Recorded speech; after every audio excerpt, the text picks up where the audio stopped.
Baik, selamat pagi saudara-saudara, Bapak Ibu sekalian. Kita akan membaca Alkitab kita, yaitu dengan tema yang mengatakan bahwa garam dan terang dunia di dalam eksistensi manusia. Selama ini kita melihat bahwa manusia ini itu seringkali melakukan hal-hal yang tidak terpuji di hadapan Tuhan. Tapi mari kita langsung saja membuka ayat Alkitab kita. Kita akan membaca Matius 5 ayat 13 sampai 16. Saya bacakan untuk Bapak Ibu Saudara sekalian. Garam dunia dan terang dunia, kamu adalah garam dunia. Jika garam itu menjadi tawar, dengan apakah ia diasinkan? Tidak ada lagi gunanya selain dibuang dan diinjak orang. Kamu adalah terang dunia, kota yang terletak di atas gunung tidak mungkin tersembunyi. Lagi pula, orang tidak menyalakan pelita lalu meletakkan di bawah gantang, melainkan di atas kaki dian sehingga menerangi semua orang di dalam rumah itu. Hendaklah demikian terangmu bercahaya di hadapan orang, supaya mereka melihat perbuatanmu yang baik dan memuliakan Bapamu yang di surga. Mari kita berdoa. Tuhan, Bapa kami yang di surga, kami pada hari ini akan melakukan pembacaan firman. Tuntunlah hamba-Mu supaya hamba-Mu bisa menyampaikan isi hati-Mu, dan juga supaya anak-Mu dimuliakan, Kristus ditinggikan di dalam gereja ini. Terimalah doa kami di dalam nama Yesus Kristus kami berdoa. Amin. Baik, kita akan melihat bahwa dalam garam dan terang dunia itu sangatlah sulit untuk diaplikasikan di dalam dunia ini. Bukan karena bagaimana manusia-manusia ini, tetapi adalah bahwa kita percaya bahwa di dalam doktrin kerusakan total bahwa kita sudah jatuh, sehingga membuat kita tidak lagi bisa membedakan pilihan yang baik dan yang buruk. Mungkin saja bisa melalui anugerah umum, tetapi sayang sekali anugerah umum, Tuhan memberikan anugerah umum itu untuk menjaga manusia, tetapi sayang sekali manusia itu seringkali menggunakan anugerah umum itu untuk berbuat dosa.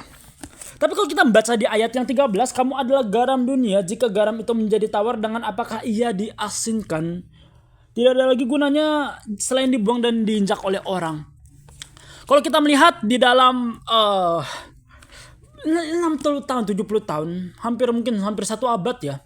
Kenapa umat Kristen di Indonesia itu always be minority?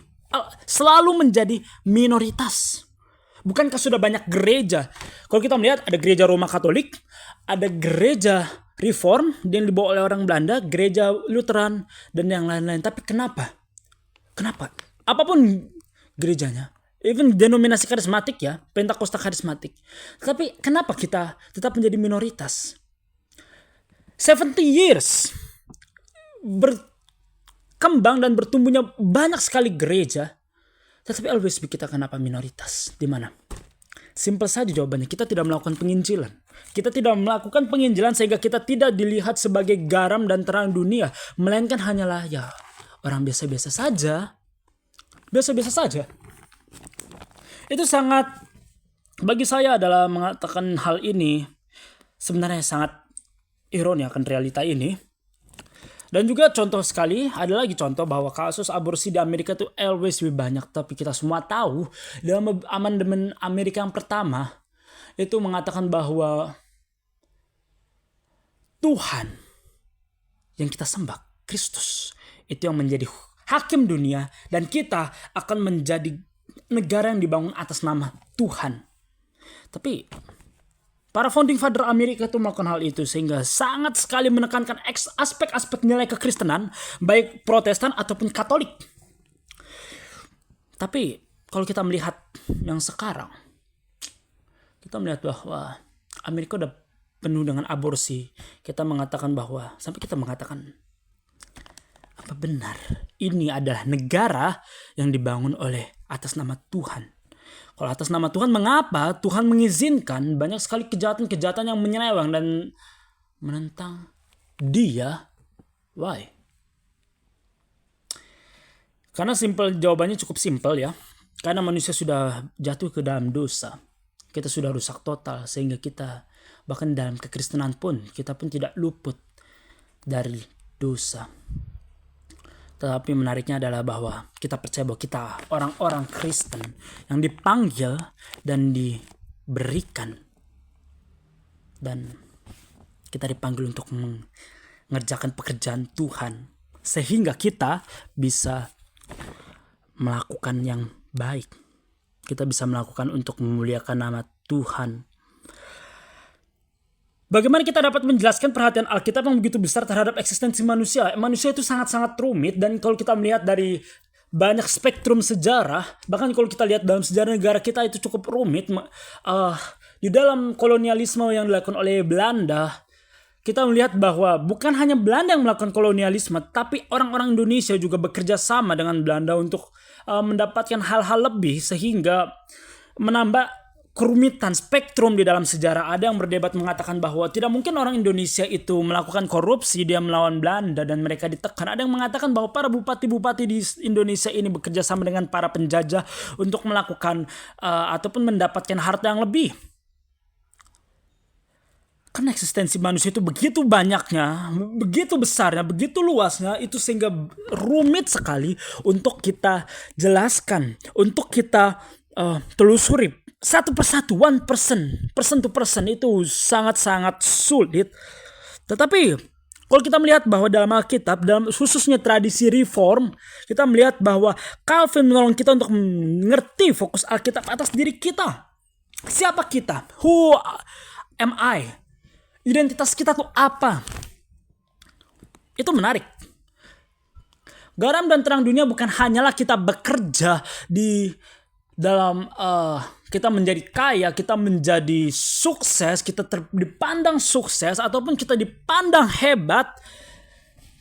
Garam dan terang dunia bukanlah hanyalah seperti itu, tapi garam dan terang dunia juga memberi suatu hint kepada kita bahwa itu Tuhan memberikan, Kristus sendiri memberikan identitas kepada kita.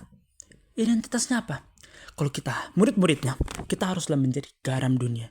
Kita harus menjadi terang dunia. Karena dunia ini sudah rusak. Semenjak Adam jatuh, dunia ini menjadi gelap. Dikuasai oleh pemerintah-pemerintah di udara, para malaikat-malaikat pemberontak yang jatuh akhirnya menjadi iblis. Dunia ini always sudah dikuasai iblis semenjak manusia pertama kali jatuh ke dalam dosa. Tetapi menariknya apa? Kristus datang untuk menunjukkan bahwa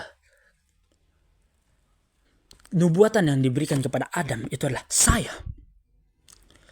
Aku akan meremukkan tumit ular. Dengan tumitku aku meremukkan kepala ular dari keturunan perempuan.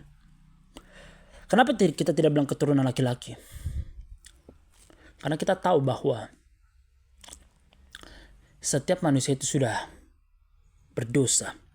Dosa itu sudah menjangkit bukan hanya sekedar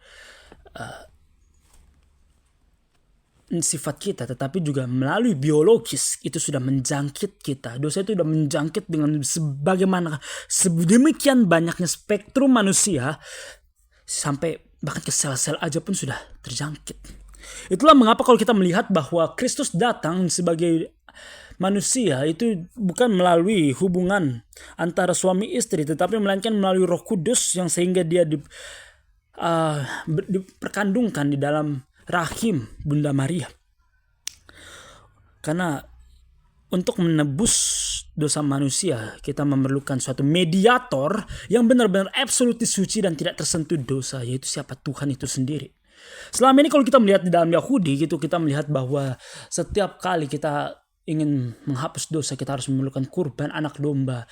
Yaitu anak domba itu yang tak bernoda dan tak bercacat dan juga tak berdosa.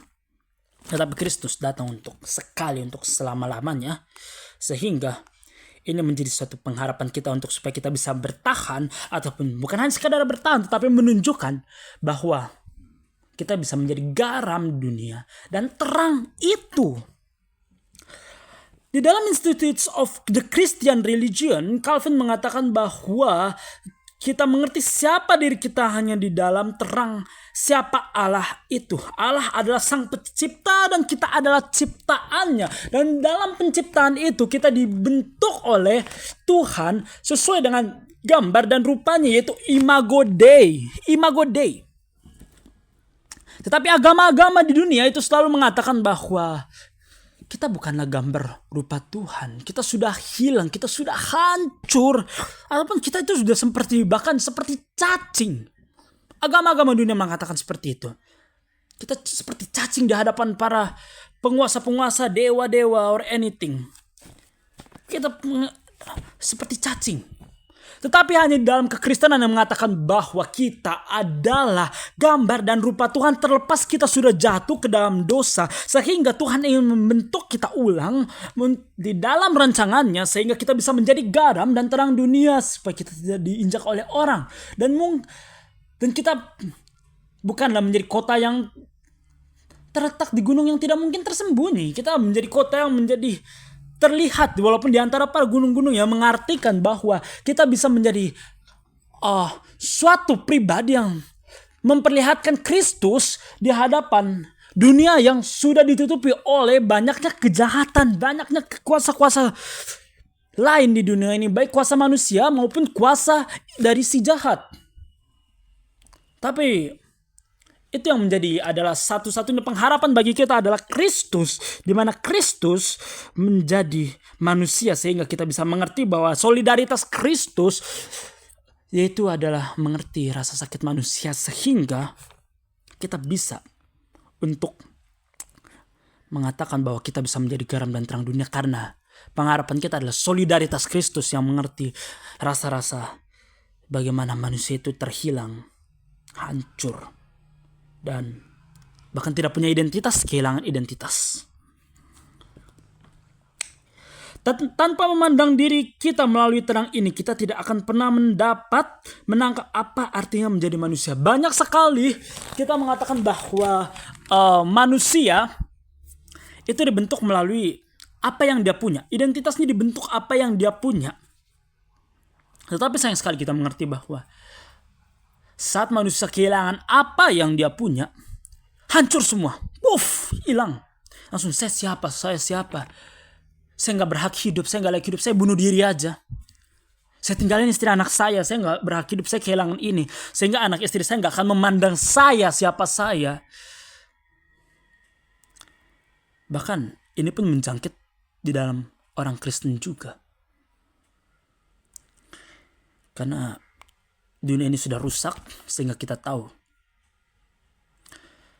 kita terkadang membentuk siapa identitas kita melalui apa yang kita punya. Tetapi menariknya adalah bahwa Kristus tidak membentuk kita, tidak menentukan identitas kita melalui apa yang kita punya, melainkan melalui terang yang Dia berikan kepada kita.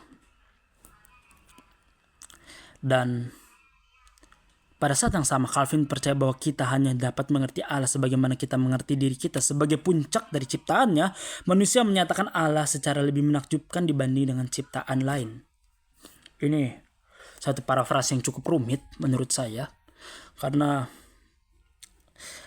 dari sini kita belajar bahwa Tuhan itu omnipotent, omniscience, maha hadir, maha mengetahui.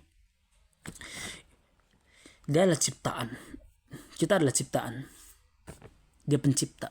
Otomatis kita melihat bahwa banyak sekali keterbatasan dalam ciptaannya yang sudah jatuh ke dalam dosa.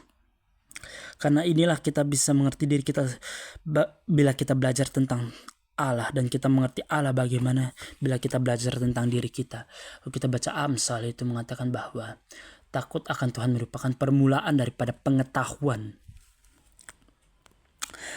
Tapi kalau kita melihat sayangnya banyak orang Kristen hari ini berpaling dari pandangan Calvin yang seimbang ini sebagai reaksi terhadap kecenderungan humanisme yang modern yang menempatkan manusia sebagai pusat perhatian. Para pengikut Kristus yang sejati kerap berjalan menuju ekstrim yang berlawanan, yaitu mengabaikan pentingnya fokus pada manusia saat kita mempelajari Alkitab. Ekstrim yang sangat-sangat berlawanan. Kadang kita membuang diri kita dibuang, kemampuan kita dibuang untuk mengatakan bahwa Tuhan itu gak memerlukan kemampuan kita. Memang betul Tuhan tidak memerlukan kemampuan kita, tapi Tuhan menginginkan kemampuan kita digali supaya kita menghargai talenta yang Tuhan beri, dan juga kita bisa berdampak dan menjadi garam dan terang dunia. Dan itu yang membuat menjadi kita percaya bahwa di dalam Dia kita bisa menggali banyak potensi-potensi kita, apapun itu. Dengan begitu, maka bahwa Tuhan mendesain kita untuk menjadi terang di dalam Dia melalui perbuatan dan menjaga bumi yang diciptakan oleh Tuhan, sehingga kita bisa menghargai banyak sekali manusia yang belum percaya, dan kita menyebarkan Injil.